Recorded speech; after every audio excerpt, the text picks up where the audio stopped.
Hello, Civ fans, and welcome to this week's edition of the Firaxis Livestream. I'm your host, Sarah Darney, and I'm really excited because today we're going to talk about a brand new Civ coming out with Civilization VI Gathering Storm, Canada. So this will be coming your way on February 14th, 2019. Today, I am joined in the studio by Ed Beach, lead designer, and Anton Strenger, designer. Say hello. Hey, Enjoy. It's great to be here. Really exciting. Yet again, we get to announce a brand new Civ that's never been in the series before. So. Yeah, and it's been a fan request for some time. Like we, keep close track of the forums and stuff, and Canada has come up in a lot of conversations over the last few months and years, really. So it's something that people have wanted to see, and we're happy to do a really solid rendition of them. Yeah, I find it very interesting that Canada's never been in the series before, since Sid is from Canada. He is. So why now? Well, why not now? Why so long? That's true. And I actually went and talked to Sid about this. I'm like, Sid, we want to put Canada in the game. Well, we've never had it in there before. And, Sid's not one who's, really heavy-handed with pushing, his agenda or anything. And so, I think he always felt like it was nothing that needed to be there. But we've got so many fans from Canada, and there are a lot of ties between Canada and sort of what we're going with Gathering Storm. It's a country that's changing a lot as climate change is happening. Yeah. So it just seemed like, why not before is a good question, but, now is absolutely the right time. Another really fun thing about them is that we like to highlight civilizations that are really good at different sort of areas of the map that might not have been quite explored before. So having Canada have their bonuses tie partially around diplomacy, like you're saying, but also partially around snow and tundra tiles, which other civilizations don't find as valuable, is a really fun play style. It lets you sort of sneak in and make really prospering cities where other civilizations can't really get a foothold. Yeah, I think we first started to explore that in Civilization 5. We put in Morocco, who was really good in the desert, Brazil, who was really good in the jungle, and all of a sudden it became really apparent to me that, if you liked to settle places where no one else wanted to be, it just took a lot of pressure off you in the game. And we'll see as we talk about Canada's bonus that they are a great Civ for those people who are like builder players who don't want a lot of conflict and don't want, the AI or the other players necessarily to be up in their face all the time. Don't want to aggressively forward settle or try to take territory. So Canada just has a great little niche that way for people who like to play with that style. And so we're, it fits together as a nice package. Yeah. Yeah, I think we are going to see some really interesting bits of this when we jump into our saves today. And if you're one of those people that just kind of sticks around for the first save, stay for the second save. We've got something in that save that we have not talked about at all. It's really going to shake up one of our victory conditions and a lot of the gameplay. And I know that you're very excited about it. Yeah. We've been teasing it a little bit on social media, but nobody's really latched on to where we're going with it. So it's super exciting that we have brand new content to reveal here. All right, well, let's go ahead and open up the game and take a look at this map that we've got. Now, Ed, we're in this part of the project where, everyone's kind of playing the game a lot. We're checking the balance, fixing bugs, making sure everything is feeling polished and fresh for our upcoming release date. So this is one of your games that you've been playing, right? It is. Okay, tell us a little bit about what's going on here. Okay, so we set this up, and we knew that we had just announced the Maori and Hungary in our last two live streams, so we made sure that they were going to be 2 of the 8 civs that we were going to feature as opponents this time, so you could see the leaders, animations, and so forth. Well, just so happened that those are the 2 civs that happened to be settled pretty much right next to us. Yep. And Hungary in particular, I've had a bunch of issues with.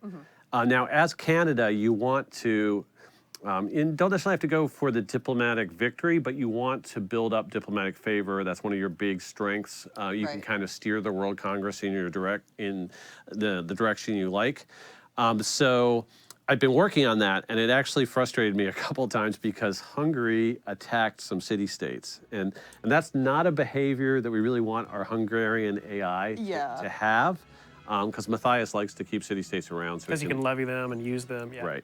So we actually have a whole new AI attribute that we want to set for all of our AIs, and we are in the process of implementing that so that just sort of the same way we made it so that some AI civs don't actively pursue religions. Right. We're going to have the same kind of preference for whether or not AI civs like to attack city-states or protect city-states. Yeah.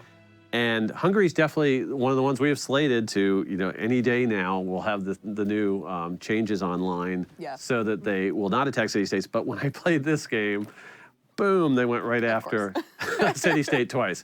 So if we look at Matthias, maybe we look at the grievance log, you can see that a couple of times, we'll have to wait till the AI turns finish here. Everybody wants our favor. We're just piling it up, I guess. Well, that is what Canada does. Right? Yeah. It's going to make them a very strong player in the World Congress. They're the broker of diplomatic favor. They're the middle ground that everybody comes and meets and is friends with.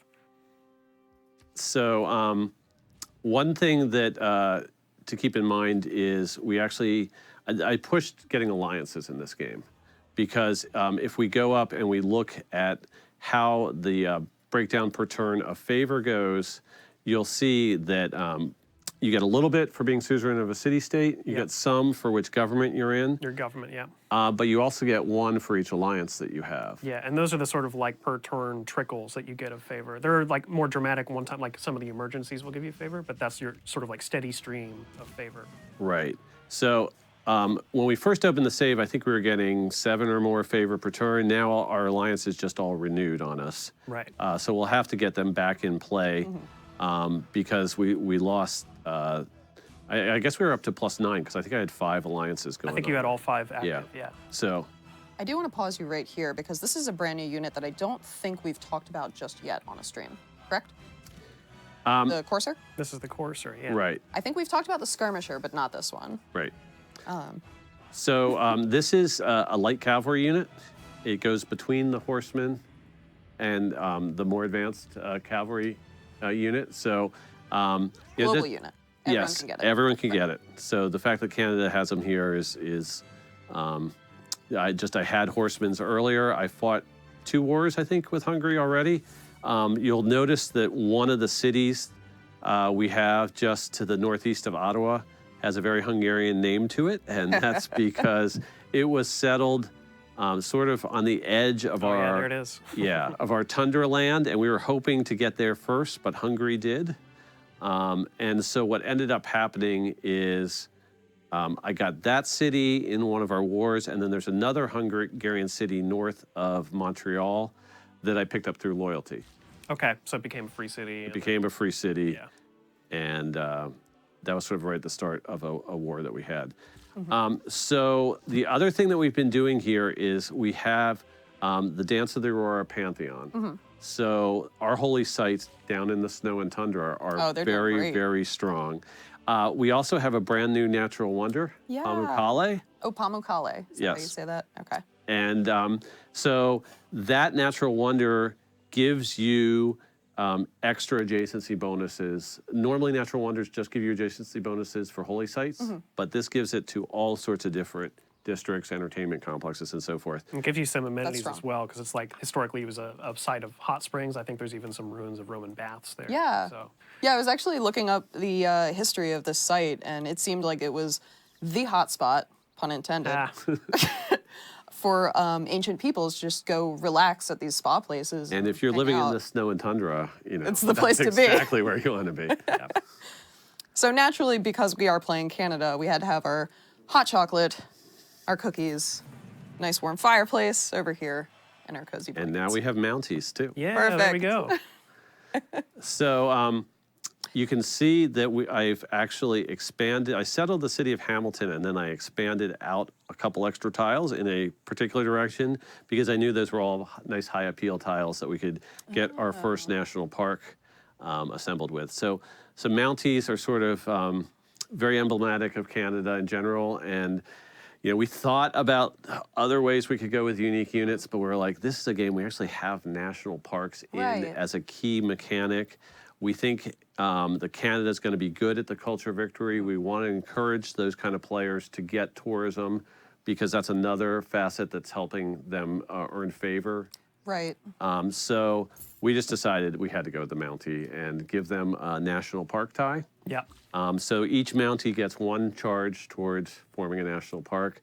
It's really a cool strategy because you can go for the culture victory without necessarily having to go for a religious route. Now, in this game, I have chosen to go a religious route. Yeah, I noticed hockey has been spreading throughout the map. Hockey is all over the place. And there's a lot of backstory with hockey and Canada being introduced. And I think that's another reason that we had to go with Canada this time. So Jason Johnson, who was our art director. Yeah, he was on our second stream. Right, in last week's stream. And he also, art director for both Rise and Fall and Gathering Storm. He and I are both big hockey fans, like, the main sport that we follow these days. Unfortunately, in the Mid-Atlantic region here, hockey is sort of divided up into... Can be contentious. Yeah, a couple different subsects of that religion. Yeah. And as soon as we realized the hockey rink was going in, we started looking at concept art. And Jason's part of the gold and black sect of hockey, and I'm much more a red, white, and blue hockey denomination. The colors don't get along very well. Yeah, what color are we going to make this hockey rink? And So how did you decide? Jason scissors, was going for the diplomatic victory. And so he proposed early on that we had to have a truce here. Okay. And he said, what about Firaxis colors and logos? Oh, okay. And so that's what we went with. That Nice. was, very diplomatic of him. Yes, of course. Yeah, Albert, could you just take a quick glance at one of these hockey rinks, just for anyone who hasn't seen it yet? They're really Maybe cool. turn off yield icons too. Yeah, just for 1 second. Aw. Now, you can only build one per city, right? Right. And I actually, because Jason and I are such big hockey fans, I felt really bad for the artists working on the hockey rinks this time. Because they kept getting comments like, no, the blue line's not in the right place. Oh my gosh. Or, no, that's a little bit too much room behind the net. It's non-regulation. Yes, we need to have regulation. So the other cool thing about the hockey rinks is, why did we do an outdoor rink? Some people are like, we Yeah. could have just done a stadium replacement. But the more you kind of get into the cult of hockey, I watch the Winter Classic games the NHL puts on where they do outdoor games. They started just doing it on January 1st for New Year's, but now they have like 4 or 5 outdoor games a year. And they go back to the fact that sort of as you grew up in Canada, one of the things that a lot of people do is they go out onto the ponds and lakes or outdoor rinks and they play Pickup games. Your first pickup games of hockey are all outdoor games. And that just seemed so Canadian to me, so, sort of important to how we wanted to portray the Canadian culture to everybody, that we just decided that an outdoor rink was going to be a lot cooler, a lot more visible. We could tie it in with adjacency bonuses. Right. Yeah. It could be part of trying to make sure you incorporated a lot of snow and tundra tiles. Seeing it right on the terrain there is really cool, too. Yeah, so we went for that approach. Yeah, so I'm not very much of a hockey person, but why did you choose the hockey rink? Is this a very big, important part of, the landscape? I don't know how many hockey rinks exist. Yeah, we're certainly exaggerating the scale, but I've loved actually the comments since we announced Canada this week that the game, we got comments that we got it all wrong because there's no Canadian city that only has one hockey rink. And we do have the limitation in our game that you can only build one hockey rink per city. And they're like, here in Edmonton, we have 300 hockey rinks. What are you doing? That's just so wrong. So, I think based on that kind of response, you can kind of see why it was just a great choice for a way to go with Canada. Yeah. Awesome. All right, now, one of the really cool things about how Canada plays is how it's going to play into the World Congress. So I want to, whoop, there we are. I want to. What perfect timing. Yes. So here we go, World Congress. This is a special session. So this Session. Yes. behaves a little bit differently. Yeah, what does that mean? We haven't actually jumped into the World Congress. I think the Canada first look was the first time we even showed a little bit of the World Congress. Right. So this is a special session, which means it was triggered by something happening in the world. So it's very much like those emergencies people got used to from Rise and Fall. Yeah, so in this case, Victoria, I think, had a natural disaster occur in one of her lands. So she spent some of her own diplomatic favor to say, hey, world, I need some help. Things are looking kind of rough over here. So this special session, like everybody's coming together and deciding, do we want to put on the docket to help Victoria or not? And so Albert is going to vote yes for us. Yes, and so yeah, I'm not sure if it was visible early in the stream, but there was a blizzard in the mid-fog over Victoria's empire. So That's right. That's probably so what it caused was it. the blizzard that caused this. And this resolution just passed. There were 9 powers, including us, that voted for it. And for some reason, Genghis voted 5 times. Now, it makes sense that Victoria voted strongly for it, 'cause Sure. she's the one that's going to receive the aid. Yeah. So as you can send aid in one of 2 ways. There are city projects you can run that will forward aid to that party, and then there are also the ability to send aid just by opening up the trade screen. Yeah. And you can send diplomatic favor. You can send gold, I believe. Yeah. We were just playing a multiplayer game a few days ago, and you were playing the Maori, and you had an aid request that you had triggered, and so I was sending you gold over and over because I had a very good gold strategy, and I think you made probably like 500 or 600 gold off of that. But I didn't quite. I felt bad about it.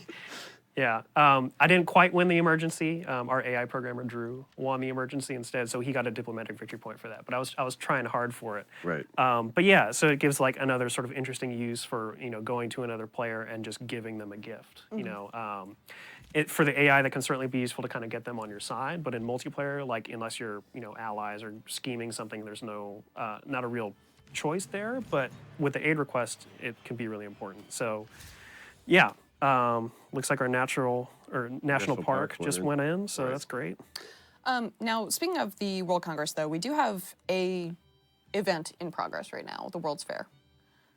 We do, yeah. So now we have the World's Fair and the aid request that just went up. Right. And so the World Congress tracker is up to the right of all of our leader icons on the top screen. And that tells you how many turns it is until the next World Congress session. Right. So since we are far enough in the game that the World Congress has been going on, you can also click on that tracker to see what the results from previous sessions were. Ooh. So that's the active effect of what's going on based on the previous session. There's a luxury. Looks like incense is going to be worth more amenities. Yeah. Right. So this is kind of a good example of how we have a more flexible system here in Civ 6 than we had in Civ 5. In Civ 5, you could ban luxuries. Right. But here, there's sort of a plus and a downside to each of the different types of resolutions. So the world didn't decide to ban a specific luxury here. They decided to sort of increase demand for it. Yeah. And so you can check and see, which proposals went in. We could see that the World's Fair had been passed there as well. Yes, the World's Fair, I believe we will get points every turn based on our great people points. Right. Because the whole idea behind the World's Fair is to send your best and your brightest to go show off, your civilization's wonders to the rest of the world. So based on who gets the most points for that by the end, they'll get a certain bonus. And then depending on how well you perform sort of in the rankings, you'll get other smaller bonuses. And typically there's a winner award, and then there are tiered awards for at least being in the top half of the participants. Right.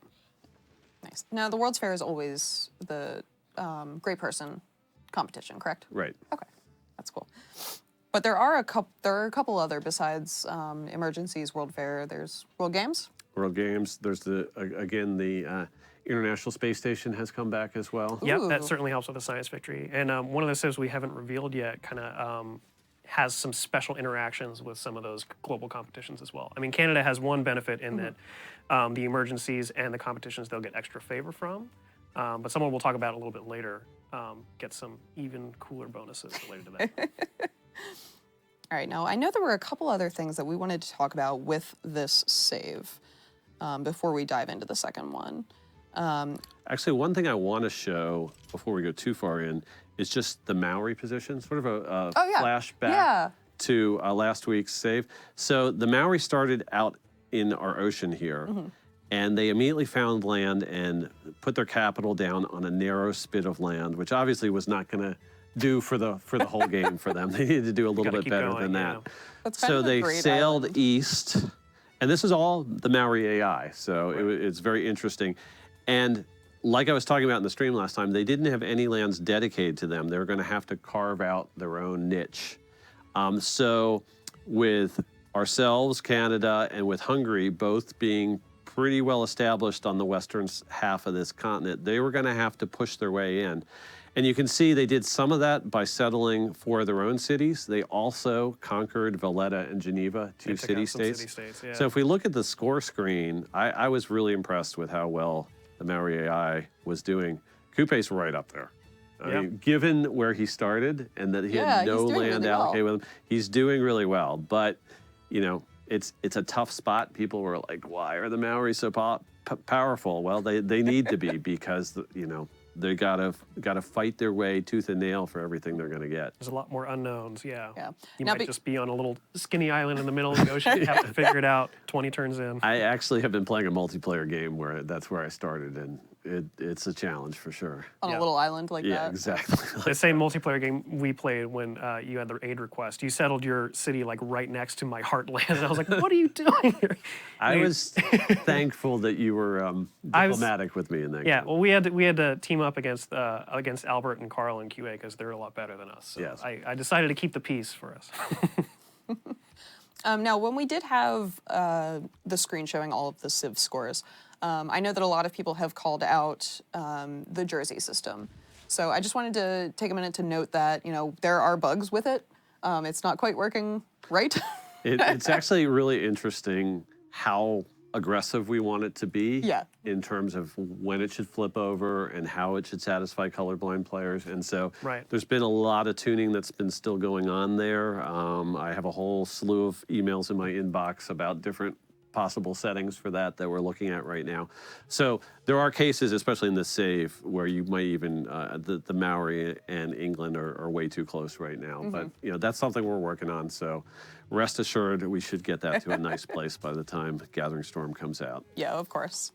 I mean, this is, you know, we are doing these live streams during development, and it's actually somewhat useful to see things called out by the fans that were like, oh, maybe we haven't noticed that, or the QA department hasn't found it yet. And also just playing in this very different setting reveals things that we may not have seen before. Sure. But yeah, we're working hard. Looks like we just hit a drought. Maybe we can find out where that's on the map. I'm not sure if it's in. Oh, yep, here we go. It's up by America, yeah. Cleveland, the great Cleveland-Baltimore drought. Actually, if we go to the climate screen, we can see what it will have picked one of the cities to name the drought after. Oh, and it is the Cleveland drought. Oh, the withering drought. That's sad. What will the Rock and Roll Hall of Fame do if it's under drought? I don't know. We'll have to tourism think about might that. go down. Yeah. So yeah, Cleveland's going to be losing a lot of food. All the sort of farming related improvements nearby have been pillaged. That has no upside, does it? I think once the rains come back, they will restore some fertility. Yeah, it doesn't really have an upside. Actually, although it looks like, does Cleveland have an aqueduct? Because aqueducts and dams do protect you, yes, from some of the effects of the drought. So I believe your improvements get pillaged, but you don't lose the 1 food per tile that most droughts hit you with. So that's sort of a bonus that we added for building aqueducts in cities. And so just similar to how the dam or the Great Bath Wonder will sort of we've tried to make it so that sort of well-constructed cities are going to give you the ability to withstand droughts. And you had mentioned before we went on air that there was one other thing we wanted to do sort of to emphasize how smart play can help limit some of the damage from the natural wonders. Yeah. Oh, speaking of damage from natural wonders. Major flood. But we've got a dam. We've got a dam in place. Yeah. Okay, so we're not seeing those surging rainwaters washing up over the banks of the rivers because we had the dam in place. That was very well timed. I just hit the flood button. It's on the chair here. Yeah. Good job, You hit Anton. the flood on the dammed river button. Wow, very specific. So anyways, what I was headed towards was one of our new governor effects with Liang, which we can go ahead and pop open her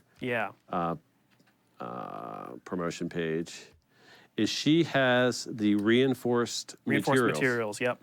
And so that actually you can choose, like I'm particularly worried about this city maybe because it's in a hurricane alley and the hurricanes keep coming there. There's a volcano that just went active, and I got right. a lot of... Or this is a river I am not going to be able to get to putting a dam in place on right away. So you can get her to the right area and help mitigate those effects. Yeah. Now, we've also updated Moksha, correct? Yes. Yeah, let's take a look at that. And he has had quite a few updates, but the most important one is the Divine Architect down in the lower right corner, which I made sure to buy for this live stream because I was doing so well with faith and religion in this game. I think Albert used it earlier, yeah, to buy a district with faith. So Yeah. that's a really cool ability, especially, you know, if you're raking in the faith like we are with our Pantheon bonus. Right. I'm not really trying to go for the religious victory, but I'm just trying to use faith in a lot of cool, smart ways. So Yeah, I think that'll come in handy in our next save as well. This might, yes. Is there anything else that you want to look at in this save before we bring it back to the studio and jump forward? I think we're good. Yeah, I think we hit everything too. So let's go ahead and pull that back to the studio. Now, we did have a couple of questions during that I want to ask you. So where do Mounties unlock? I believe it's conservation. Okay. Yeah, you're right. Alongside national parks. Yeah, You're right, with the Ed, national lead park. designer.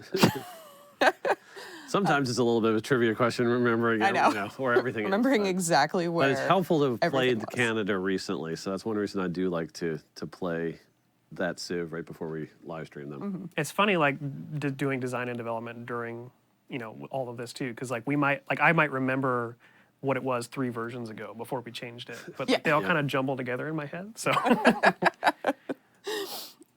Okay, I'm just going through the chat because I know there were a couple of questions. We're having a lot of questions about late game agendas. Okay. I know we've talked a little bit about that. If you want to give any more information. Sure. So what we've done is we added, I would say 6 to 8 new agendas. I can't remember what the exact number is. They're not all necessarily late game agendas. Some are ones just that we wanted to get into the game. So there's one called the Great White Fleet, which is sort of the Teddy Roosevelt's agenda to have a giant navy. So he already has his own agenda. We're not actually changing the big stick policy agenda that he already has, but we thought he kind of had these several cool historic things that could have worked into agenda. So that's now a random agenda that everyone can have. But what we decided is that these second agendas were going to be introduced when each civilization hit nationalism. Yeah. It seemed like an appropriate time for them to sort of refocus their national plan. And that some of these new agendas that we're going to be adding were going to be focused on really pushing towards a specific victory type. So there's one that you choose if you really are going for a culture victory. Or there's another one, if you're particularly worried about one civilization getting to a victory type, there's what we call blocking agendas. So there's one where you just sort of discourage that kind of cultural play and are trying not to get there. So we'll see as we get into the save, we have a chance to look at some of the leaders. We could look at the agendas, but that's sort of what the idea is to give people the ability to sort of focus some of the diplomacy around whether they're trying to really push science right now, maybe slow down culture, those kind of things. Yeah. All right. So why, this isn't quite what they're asking, but I think it's a good segue into it. Why did we choose Wilfred Laurier to lead Canada? What was it about him that really spoke to you? Okay, well, one thing we felt strongly about for Canada was we wanted to push this role for the Canadians to be the civ that goes and gets involved in world politics, sort of to, join in an ally in war or to respond to an emergency. And Laurier was sort of right around the period where Canada's getting involved in the First World War. So, that World War period was where we wanted to look for leaders. Something that we have to consider that maybe we don't talk a lot about with fans, but as we get really, really close to the modern times, there just are some legal restrictions for, what we, they're Canadian leaders whose families are still involved in Canadian politics. Right. There are, actually, if you look at our list of great writers and great other great people, there's sort of a cutoff. They get sparse towards the modern times. Yeah. So Canada, once we introduce a civ like that, it does get tougher. Yeah. And what really attracted us to Laurier is Canada had a lot of trouble sort of uniting the fact that, large portions of it were settled by France, and then other portions of it were British colonial possessions, and they had to all work together. And he was sort of a unifying voice for Canada, really bringing those two parts of the country together. It also let us set him up to be a voice actor who could speak both French and English. Nice. And we've done that. We have a couple bilingual leaders. And the bilingual leaders are always sort of popular for their ability to switch back and forth between languages. And so we wanted to go with Laurier for those reasons. Nice. All right, so we've jumped into a new game here, and this is in the modern age. Right. The same game. It is the same further game. on. Yes. So first things first, we've got railroads. We do, yeah. Railroads are back. So Albert had 2 military engineers there, and he's starting to build railroads on top of those roads from the trade routes. So railroads are really cool. They are the most advanced type of road that you can make in the game. It's a quarter of a movement point to move from one to another, which is 4 times faster than normal. We just got a new historic moment for connecting 2 of our cities with railroads for the first time, which is really cool. Good job, everyone. Yes, particularly Albert, well done. So yeah, that's another historic moment. And there's, I think probably 20 or 30 new historical moments as well. But so the way you make railroads is you unlock steam power in the industrial era. You have to have military engineers to do it. It takes a little bit more effort than like just normally sending a trade route. Right. You build them tile by tile, but they don't require any charges. You just build them with 1 iron resource and 1 coal resource. So each track you want to lay down costs 1 of each. Those will contribute to climate change. So spending your coal will start to affect the global temperature, and it'll also, compete with your supply if you're using coal power plants to power your cities and stuff like that. But that's how you get railroads. And not only will they help your units move faster, they're also going to help if you have trade routes between cities. Moving along a railroad will make them much more lucrative. You'll get a lot more gold out of it. Nice. Everyone likes a little more gold. Yeah. Yeah, actually, why don't we open up the climate screen? That's what I was just going to say. I'm curious to know how we're doing. There. Okay, so we have just hit, we can notice that we have 7 bars, progress bars up along the top, and the first phase has just triggered. Yeah. So now 10% of the polar ice in the world has melted. People have noticed that our ice looks different than it did before. Before we had like massive sheets of ice that were sort of like permanently in place. Yeah. And now our ice is much more flexible, sort of, in terms of whether it's there or not. Can grow or shrink, yeah. So the sea level has risen only by 1/2 meter. So at Not this enough to point, change the map just right, yet. no map changes have happened yet, but when the next time it happens, we will experience some coastal tiles not being lost entirely, but flooded, and they're going to have to be protected by a flood barrier. Actually, real quick too, could we, while we have that open, the CO2 levels, there's another tab here. So we can sort of see a breakdown of, which players are contributing CO2 to the atmosphere, and also what are the resources that are sort of like to blame for that. So we can sort of break it down by, many different factors. So I think in this game, Albert hasn't really gotten any barely any CO2 emissions so far. Probably just from the railroads. I think it's just from the railroads because he's just I think about to put a coal plant online. Right. But money. I want that gold. Yeah. No, you're gonna go ahead. The game I was talking about last week, where I actually didn't burn any carbon all game, is just not the usual way you're going to want to play. It's definitely a skewed way to play the game, but there's just too many reasons you need coal and oil. Yeah, at least for a while to kind of power your cities and get your railroads down, but then later on in the future technology, you'll unlock some much cooler ways to provide power. And I think there was a blizzard on the map this turn. I saw that too. I think it was over in England somewhere. It might be in the fog of war. I don't know if we can see it or not. We're kind of lucky. It seems like Victoria's getting the blizzards first. Our tundra is protected. Yeah, she must somehow. have taller hills than we do, and the snow's falling there. Now, one of our civs actually has a bit of a benefit with blizzards, correct? Right, that's Russia. Yeah. Yep. Okay. What does that do for them? Okay, exactly? so if I there, just think it's really neat. so if there are military units underneath a blizzard, they're going to take damage, unless they're Russian.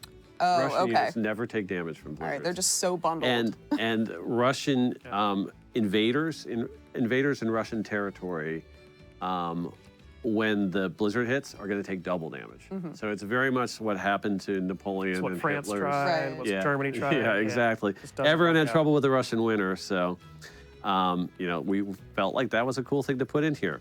Okay, so let's try to figure out. I know what Albert's strategy is. You can see he is plowing. Piling in the favor. We have stockpiled quite a bit of favor, but he is going all in on the migration treaty. Yeah, I saw him checking some Hungarian cities for what their loyalty was. Right. Yeah. So Hungary is currently in a dark age, so they're already not having a And lot of. basically, loyalty what going he's doing with this is he's making it so a whole bunch of immigrants are going to land in Hungary, and Hungary's going to get extra population growth. Plus 20% growth. Yeah. Right, but they're going to lose city loyalty.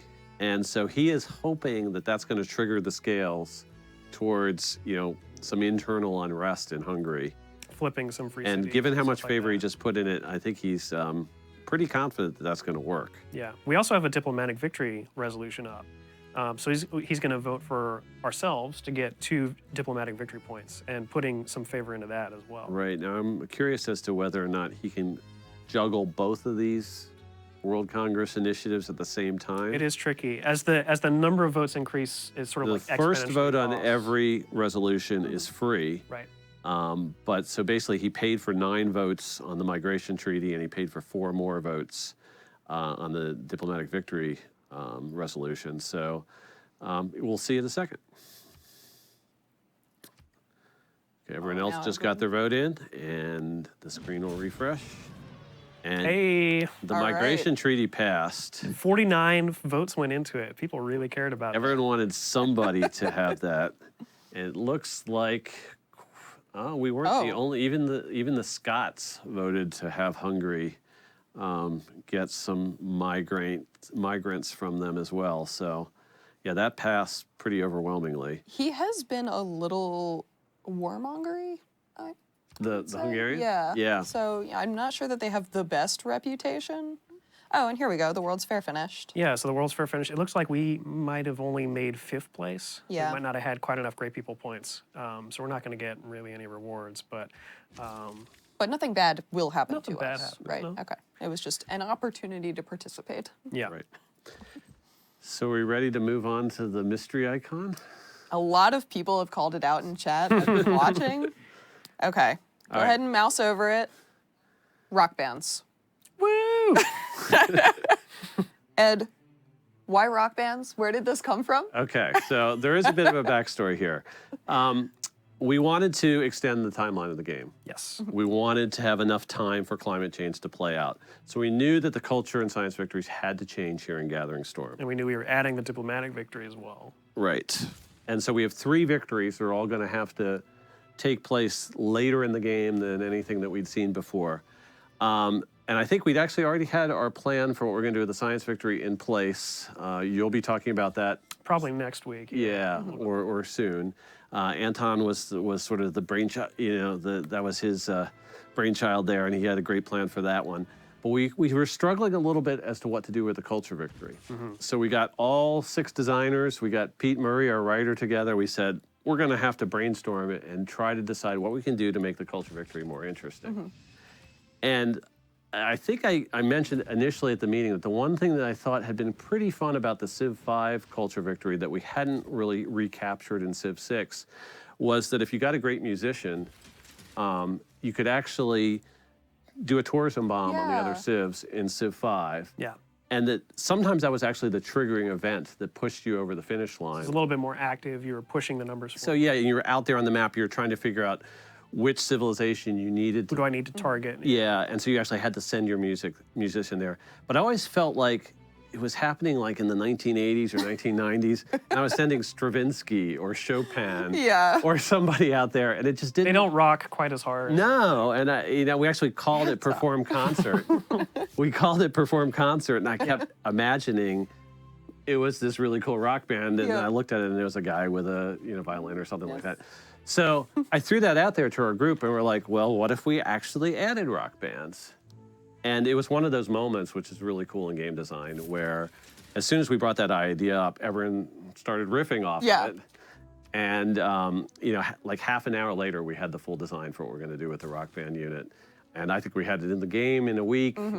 We asked a whole bunch of things to the art department. They couldn't get that done in a week, but they've been scrambling for a while to catch up with us. But it was just a great idea in terms of how do we make the culture victory more exciting. Yeah, definitely. It's fun to have a more active hand in what you're doing with the victories, and I think it definitely adds a really neat layer to it. So in 2 turns, we will unlock that, and we'll be able to show that off a little bit, and I would love it if Twitch chat would help us name these. So once we unlock it, think of some appropriate non-licensed names that you can give us, and we can hopefully get some So the cool way rock it works band names. is there is a strict requirement that a rock band may not perform a concert until it has a name. Okay, well, that makes sense. Right. Yeah. How Gotta have a cool name. So, but we already had this nice random name generation system that we had been putting in place for the military units. Yep. And that was one of the key ideas that we had in our meeting was, well, let's just leverage it, but have a different pool of names to draw on. So, we kind of mix and match the same way that we do for the military units, where there's an adjective paired up with a noun. And we just created this great little database of rock band names. But what I thought was really cool was we actually added some civilization words in there. Oh, So, Okay. Smashing Pantheon oh my God. can be one of your band names. And we actually So metal. game design words went in there. So, overpowered wombats can be, we have animal names, those kind of things are in there as well. I'm ready So, for rock bands. It's fun to decide whether or not the name generator gave you a good band name or whether or not you have to create it yourself, but all those options are there for you. Yeah. Ooh, the civil unrests. I kind of like that. That's pretty good. The Arctic hockeys. A lot of these, I think some of these are actually possible with the name generator as well. Feroxics. Oh, no, we've got a blizzard Oh, that's are a those bad our word. Mounties in there? right on top of her Mountie. No. A crippling blizzard. That is a downside to playing Canada. Yeah. Oh, Okay, but but we have we rock can bands make now. up for it because we have rock bands. Oh, wow, like this is a big one. Wow, yeah, Oh. that's huge. All right. Now, you should check which way that guy's moving, Albert. You may have moved your Mountie into a next turn. Oh, it's headed southwest. Okay. Okay. He had checked that. Looked like the migration treaty might be paying off because one of Hungary's cities to the north is Ooh, it's losing not doing well. loyalty. It Yeah. is. So that might Great. pan out for us in a few That's a turns. nice city, too. Yeah. right. Let's actually, before we create our first rock band, let's also check what happened at the. I guess we got to see the World Congress. Okay, so we're fine. Okay. Ooh, do blizzards give any positive tile yields? No.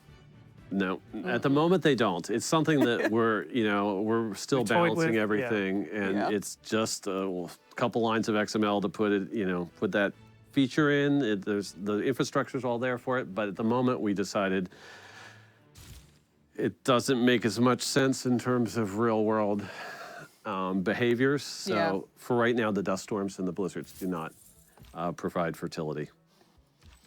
Okay. So how do you get rock bands?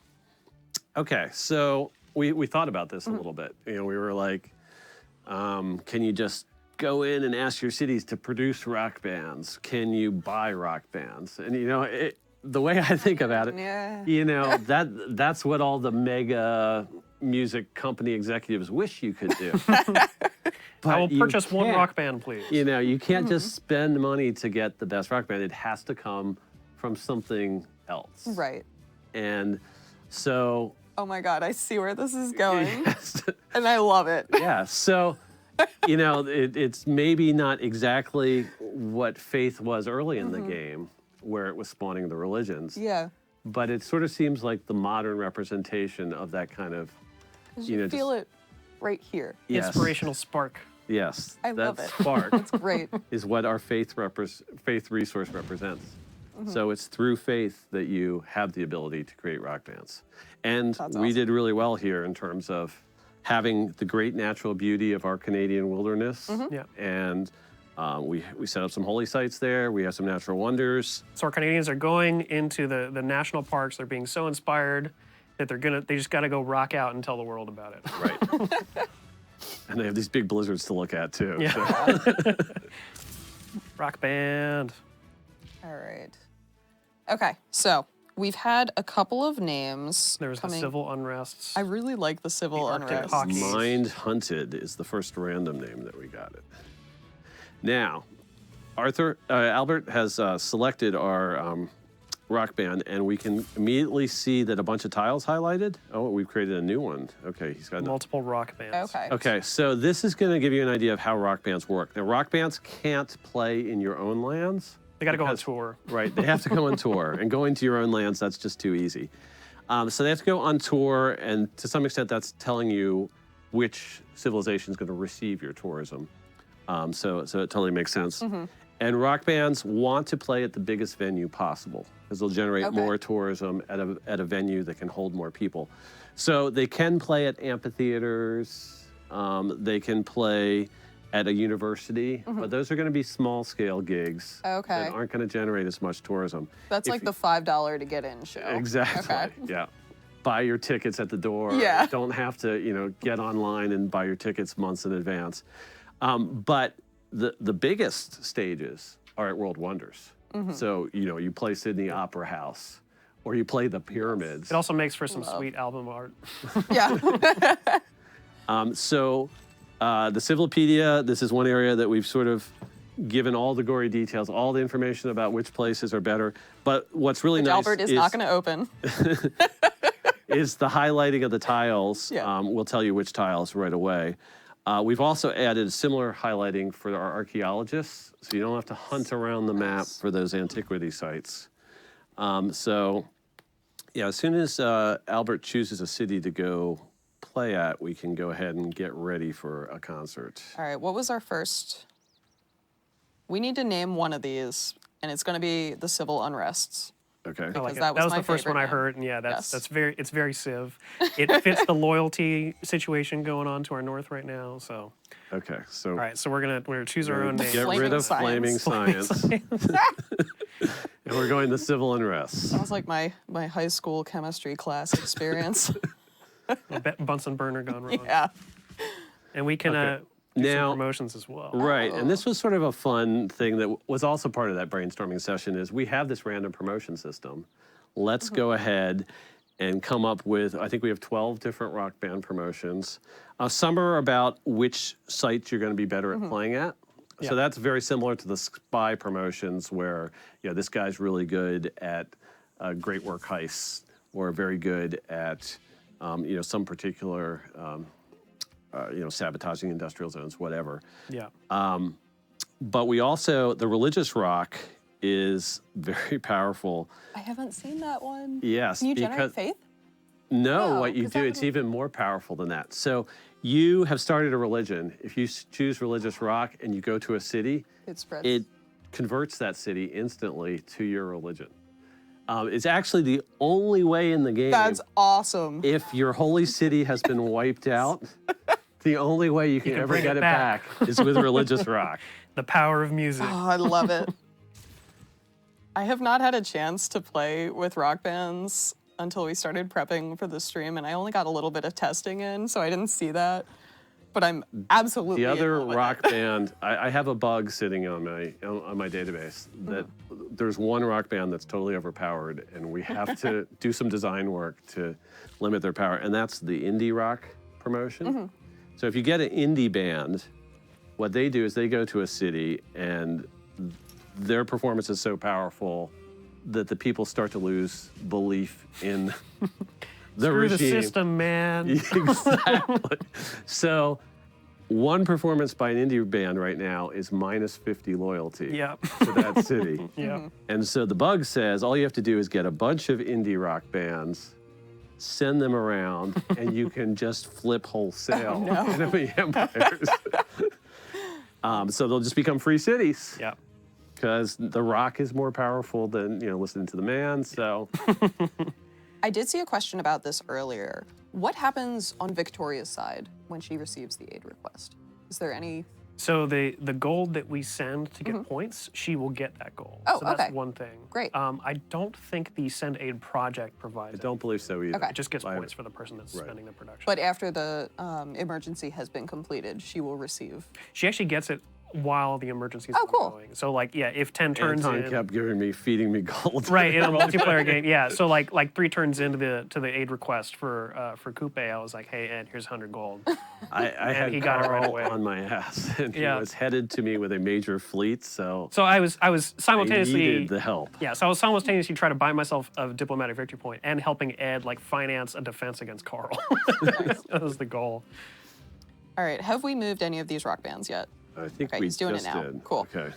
Someone just asked, how often can you play a concert with the rock band? Okay, so rock bands, but let's not trigger them. Oh, we just triggered them. There we go. It's a performance by Mind Hunted. Mind hunted. Okay. So we have the rise. Oh, they were not a good band. So Well, they were the aging rockers. Oh no, Yes. that was what happened. That's the to them. result. So they Mind actually hunted. had never sold any albums previously. They were an aging rock band. They only generated 125 tourism. This is basically, and they're going out of existence. Okay. They're not going to get any more gigs. All right, So band that's a broke very up. poor result. We're going to have to do much better than that. But it works on a system similar to the SPY results. We have like Makes sense. 6 different levels of SPY results. I Right. think we have 6 different levels of rock band results. If you get a good result, you can earn extra promotions. You will sell albums. The album sale statistic is added. A multiplier. On Added to your tourism and future gigs that you play. You can also level up, which is just going to give you a higher percentage chance of getting those better results. Yeah. So you can actually have very successful bands that can play for decades. Going around to different places. Now each band is limited to only performing once on each tile. Okay. So once you've chosen, a particular stadium to do a concert at, that same They can't band come can't back. go back there. Okay. But it looks like the civil unrests can. Surely they will not let us down. Yeah, they can go back to the same place Okay. that Mind Hunted played. And yes, we have high hopes for civil unrest here. Sweet drum set too. Especially this is the Yeah. city that we're trying to put into civil unrest. Yes, right? that's So fitting. this all fits together. Okay. Oh, no. They did a little better though. We got They- 1 star. We got 1 star, but they had creative differences and they're breaking up. So we need another band, Albert. Hopefully we have plenty of faith. We have plenty of faith. This is amazing. The rock bands do get a little bit more expensive, like the other units that you buy during the game. So ultimately we'll run out of the ability to create the horrible rock bands that we're creating here. Purple Orchestra. Do we have another name from the I'm gonna chat? check. I'm gonna check. Perfume explosions, underground robots. Okay, if they were doing better, Albert likes underground robots, I think. underground robots. Yes, that's what the Okay. name generator came up with. Sure. Oh, chat's moving way too fast. Oh, Carl's. Carl's. Well, we could Carl apostrophe S. Carl's. Possessive Carl. So like Carl has more Carls. Yes. do- Okay. The and band. they're all of- named Carl. Yes. There we go. We're getting Carl's. All right. I hope Alright, he's cool. watching. There you go. All right. So We have hopefully 2 more bands, and we're going to try a lot. Yeah. Luckily, we saved some time for our mixed results here. the respectful Fs. Oh, if we kill more bands, I'm gonna feel kind of bad. So is there any benefit of sending a second rock band to the same venue where the first one bombed?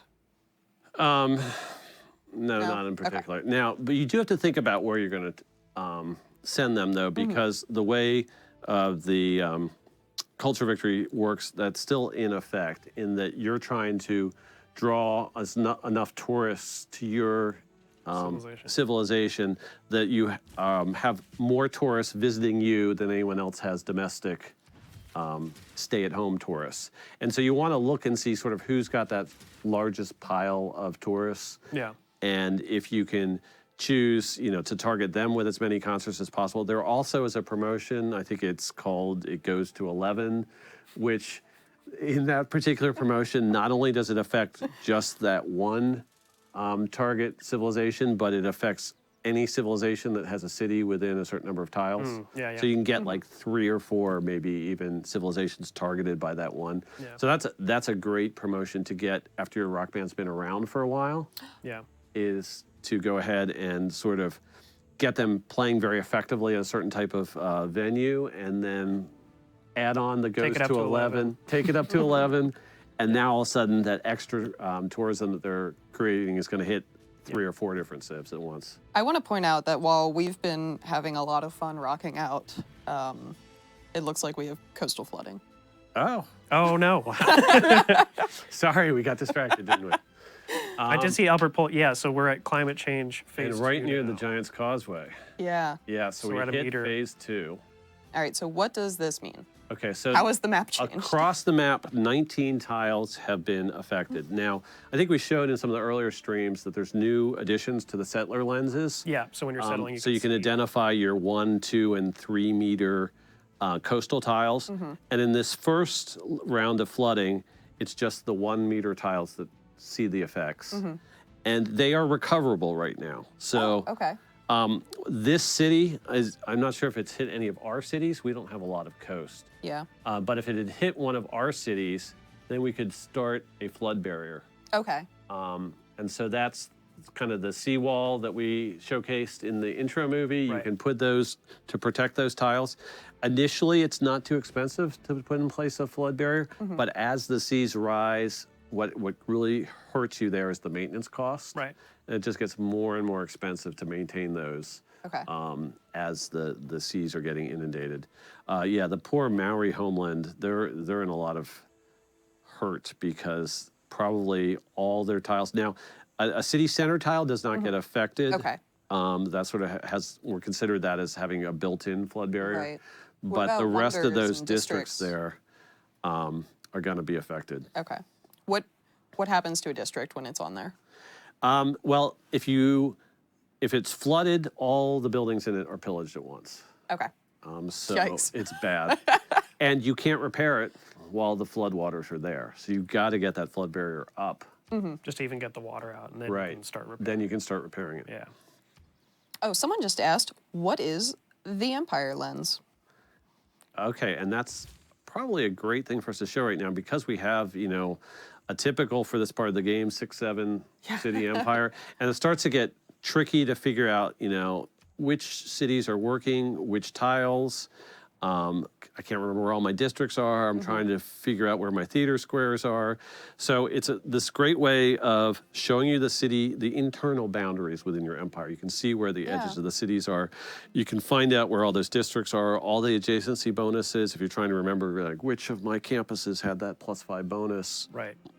If I put in place that social policy that really helps, high adjacency districts, how many of those do I have? So it's great at answering a lot of questions like that for you. Yeah, that's cool. Oh, and it'll also show us what other people have as well, which is... Yes, even through the mid-fog. And Yeah. so it's very helpful that way. Yeah, that's great. I know that before the stream, Albert and I were talking about how this game has so many spies in it, and we really wanted to show off the Breach Dam mission. I don't know that we've had the opportunity to do that yet, but that's one of those cool new things. Oh, there's the indie rock promotion. yeah. Let's go for that on the Hungarian city that's already shaky on loyalty. Yeah. Do we have any wonders around that we can play at and get some more?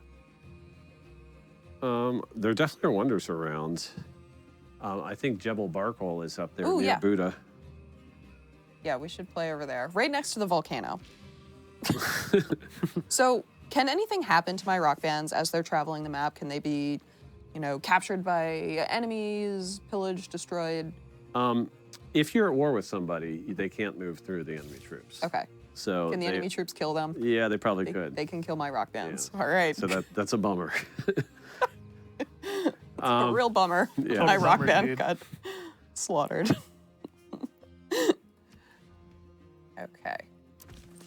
Also, I'll tease, I don't think we're going to talk about this fully till later on, but in the future era of the civics tree, there are 3 new governments that we've teased. There's also new social policies. One of the social policies will help you sort of curate your rock band promotions a little bit more directly. Ooh. So kind of like there's a city-state suzerain bonus already for letting you kind of pick whatever apostle promotion you want. There's a way you can, if you're going for a culture victory, try to spec your government to really support all the music initiatives and say like, oh, you want to be an indie band? Great. You want to be this? Great. Like we'll just like pick whatever ones we want. So if you want to really like focus on a certain strategy, you can do that. That's great. Now, I did notice towards the western part of our cityscape, we have what looks like a very well-powered city. Yeah. I was planning to talk about this when it was underpowered, but it is now very powered. So Yeah. it's fine. Either way, it's worth talking about. Sure. This isn't something that we've touched on too much, but I know this was one of your This is one of the systems that I've Yeah. worked with most closely, yeah. And especially with Brian Felges as well on the accumulating resources. So what power is sort of like a state that a city is in. A city can either be fully powered or it can be underpowered. Starting for most of the game, cities don't have any power requirements. Power is kind of like in this sense, it's electricity. But as you get later on in the game, starting with factories, and then a lot of the like the final buildings and districts, like research labs, like broadcast towers, they will all start having power requirements. And you can have the building in a city that doesn't have enough power. They'll still give you some stuff. Like the research lab, I think, will still give you like 3 science or something like that.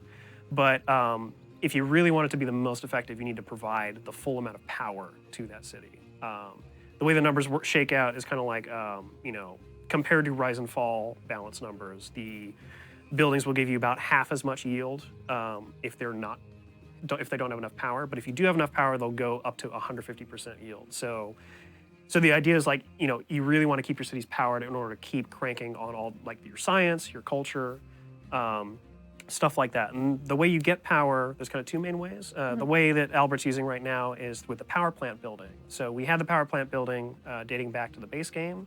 But we've updated into 3 different types. There's a coal power plant, an oil power plant, and a nuclear power plant. They will use coal, oil, and uranium resources every turn to sort of power their region. Like the coal that we were using on railroads earlier was taken away from our supply to power our cities, but thankfully Albert had enough and we're all good here. So yeah. nice. But that's another big contributor to climate change. And so once we get more advanced later on, we will get more advanced tile improvements to help us create green, renewable energy that doesn't cost us anything every turn. Nice. The other cool thing we should look at is what is being built to the west of Montreal. I noticed that as well. So we zoom in there a little bit. It's not finished yet, Oh boy. but we're working on a really spiffy set of the canals. That is Panama that is Canal? Yes, Ooh. A man, a plan, a canal. that's and- Albert. He is a man with a plan. Yeah. So yeah, that'll be really great once it's finished. And it, like railroads, will give bonuses to our trade routes if they go through it. Nice. Now, we did have a little preview of the Panama Canal on social media, but I don't think it quite answered all the questions about it, because the Panama Canal can be built at different sizes, right?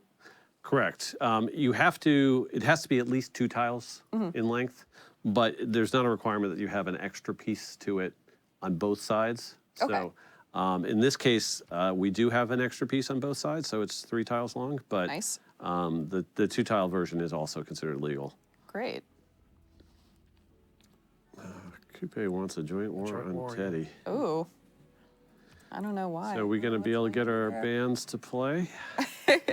Yeah, we are getting towards the end of our time here, but I want to see 2 more concerts just to see if we can get some more. Yeah, I feel like we've let down the fans. We've put on really bad concerts. Yes. People left in the middle, they're throwing popcorn on the floor. I don't know what people eat at rock concerts. I've clearly never been to one. Now, we do also have I know we were talking about this before this stream, how much we want to talk about it, but that third icon under chemistry, is that what I think it is? It is a mountain with a hole in it. Oh, yeah, it is. We're gonna let Anton field this one. Sure. So How astute.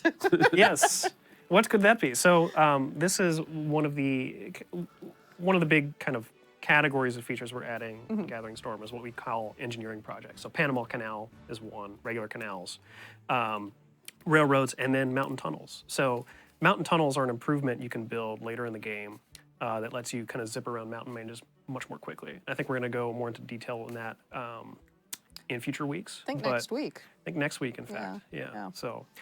So stay tuned. But yeah, they're another way for you to really change the geography of the map and like, oh, I couldn't get from A to B without going around a really long thing, but now I can go straight there. So Nice. And it will also improve if your trade routes are going through mountain tunnels, they're going to make extra Here goes money. Carl's. Carl's. What do we got? No. Aging too. Why? Wow. Why do we have no musical proficiency? Okay, but we still have one more. We do have correct? one Right. more. It's Have we the named that one? Underwater. Under something Underground robots. robots. Underground robots, yeah. Yeah. The They're very exclusive. You can And then get we were rid of them. sending them to Jebel Barkle. Yeah. To play next turn. Okay, cool. Good. It'll be at a World Wonder. It'll be great. Yeah. Everything's going to be fun. Lots of tourism there. Oh, what just happened? Free City happened. Free City. There we Yeah. go. Oh, someone asked. So Carl's, did they have the indie rocker promotion? I think they were the one that did. Yeah. Okay, so that applied no matter what. So Yep. we knocked them. It So accelerated even it. though Okay. the concert was lame, the effect was wonderful. It was, It was so lame. They were like, I can't be part of this anymore. All right, yeah. one last chance with the Underground robots. Here we go. With the volcano in the background. How That's can people really great, not actually. like Gotta be. in the Terracotta Army? Okay, we got two. Yep. Opening they're act, an opening okay. act. Okay, so they have sold some albums, so that will boost their tourism. Nice. So yeah, they They are stick at least around. around for another concert. Good. Okay. Now, do they gain experience from that? So that particular result, they got album sales, which Okay. will boost the sort of base amount of tourism they get in all Great. their concerts. I don't think they did level up though. Okay. So the leveling up lets them get a new promotion the first couple times it happens, and it also gives you a higher base chance of the good results going forward. Here's a question for you, Anton. Is power global or per city? It is per city. Per city. But because of the regional effects of power plants, you could have a power plant in one city that is helping power multiple cities. But each individual city is like, okay, like, I'm Montreal, I need 7 power, and I'm getting 3 from coal. Or like, Vancouver's over there, it might only need 3 power. It just depends on the buildings that are in each city. Right. All right. Well, is there anything else that you guys wanted to take a look at in this save before we get back to work? It's been a busy day already, I think. All right, we can bring it back to the studio then. This has been really fun. I enjoyed learning a lot about rock bands, and I'm There's really a lot excited. to learn, and there's a lot of fun to be had with them. Yeah, I'm ready to dive into another culture victory game. So, do you think Canada's one of my best bets if I want to go for culture? They're great for culture, absolutely, and Diplomatic as well, if you want to pivot later on. right. Okay. Yeah, I tend to not pick one of those two right off the bat. Sort of see how the diplomatic situation goes, and Oh, okay. yeah, I'm planning to finish this game up and see which way the rock bands take me. Awesome. All right. Well, thank you guys so much for taking the time out of your day to hang out, have some cocoa by the fire, and Yeah, it's cozy. Happy to be Rock here. with us. Sweet deal. yeah. All right. And thank you, everyone out there who has hung out with us today. Civilization 6 Gathering Storm is coming your way on February 14th, 2019. It's getting really close. Thank you again, and we'll see you guys next week.